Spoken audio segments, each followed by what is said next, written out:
आप सबका स्वागत है साथियों। आज बजट सत्र के प्रारंभ में मैं समृद्धि की देवी मां लक्ष्मी को प्रणाम करता हूं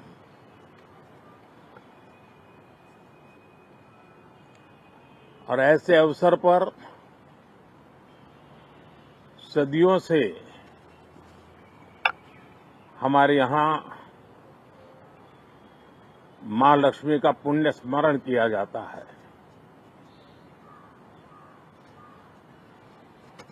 सिद्धि बुद्धि प्रदे देवी, सिद्धि बुद्धि प्रदे देवी, भुक्ति मुक्ति प्रदायिनी, भुक्ति मुक्ति प्रदायिनी, मंत्र मूर्ते सदा देवी, मंत्र मूर्ते सदा देवी, महालक्ष्मी नमोस्तुते, महालक्ष्मी नमोस्तुते। मां लक्ष्मी हमें सिद्धि और विवेक देती है, समृद्धि और कल्याण भी देती है। मैं मां लक्ष्मी से प्रार्थना करता हूं कि देश के हर गरीब एवं मध्यम वर्ग समुदाय पर मां लक्ष्मी की विशेष कृपा रहे। साथियों, हमारे गणतंत्र के 75 वर्ष पूरे हुए हैं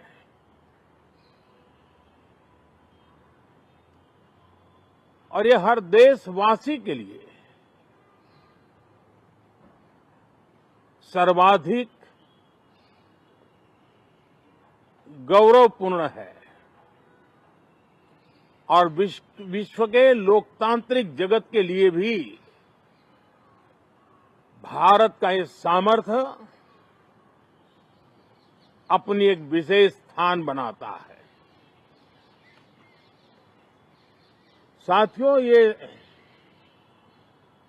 देश की जनता ने मुझे तीसरी बार ये दायित्व दिया है और इस तीसरे कार्यकाल का ये पहला पूर्ण बजट है।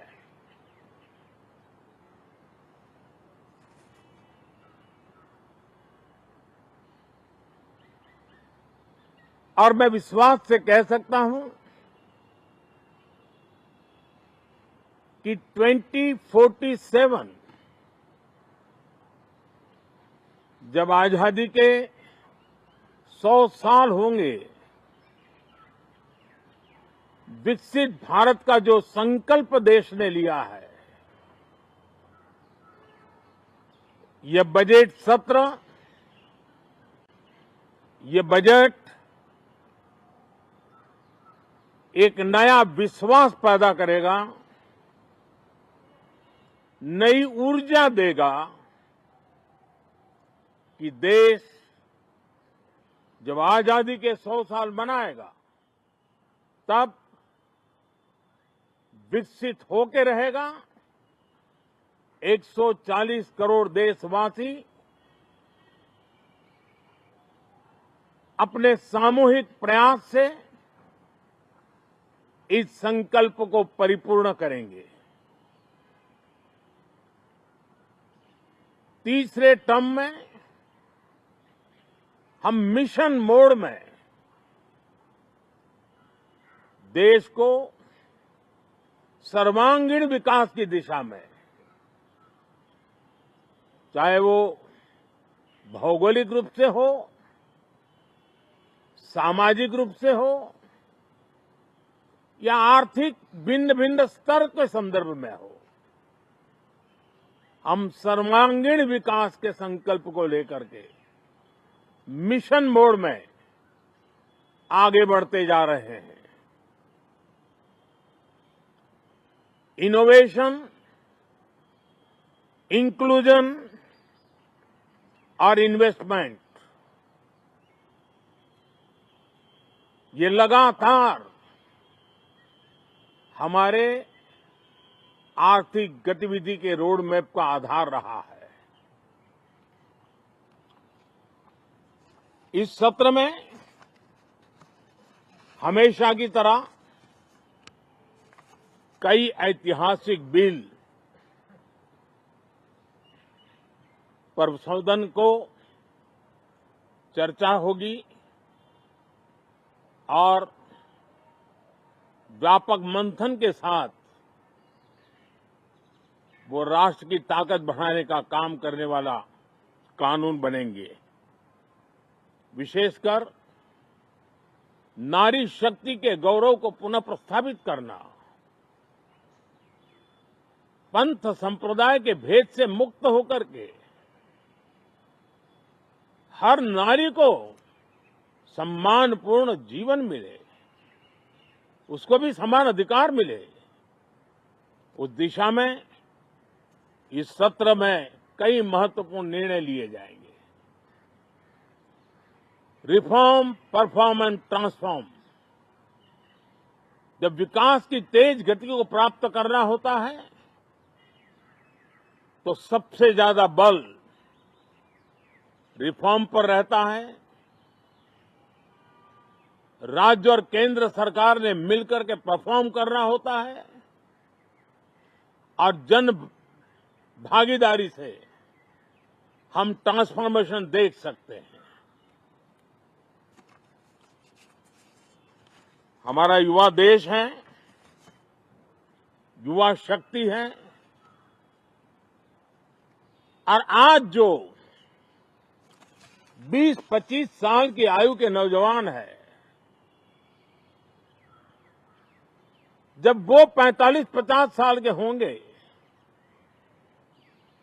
तब वो विकसित भारत का सबसे बड़े बेनिफिशियरी होने वाले हैं। उम्र के उस पड़ाव पे होंगे, नीति निर्धारण की व्यवस्थाओं में उस जगह पे बैठे होंगे कि वे गर्व के साथ आजादी के बाद जो शताब्दी शुरू होगी, एक विकसित भारत के साथ आगे बढ़ेंगे। और इसलिए ये विकसित भारत के संकल्प की पूर्ति का प्रयास, ये अथाग मेहनत आज जो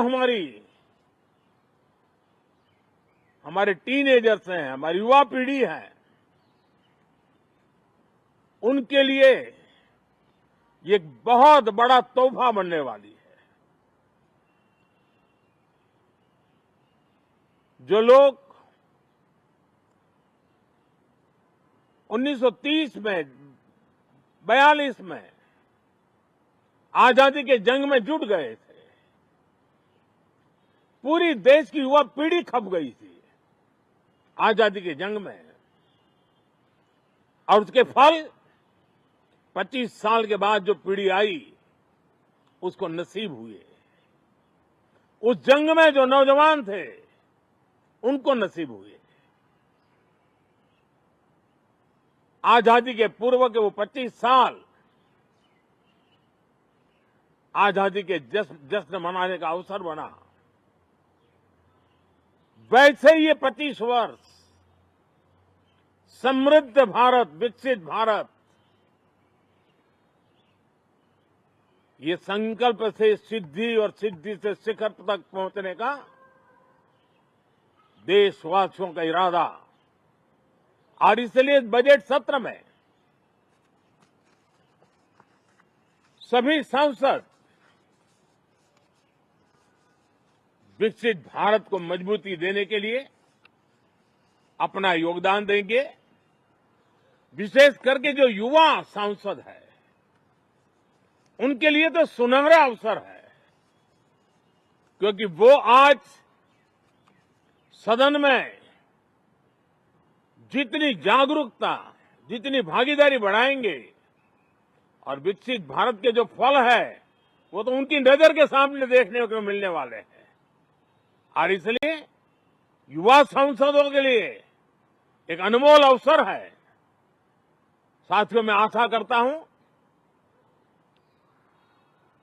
कि हम देश की आशा आकांक्षाओं के इस बजट सत्र में खरे उतरेंगे।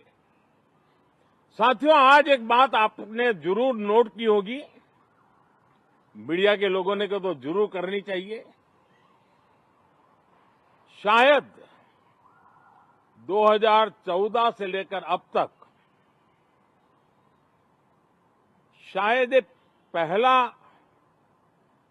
पार्लियामेंट का सत्र है कि जिसके एक दो दिन पहले कोई विदेशी चिंगारी नहीं प्रगटी है।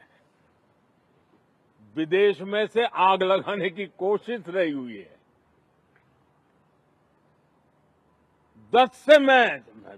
10 साल से 14 से देख रहा हूं, हर सत्र के पहले शरारत करने के लिए लोग तैयार बैठते थे और यहां उसको हवा देने वालों की कोई कमी नहीं है।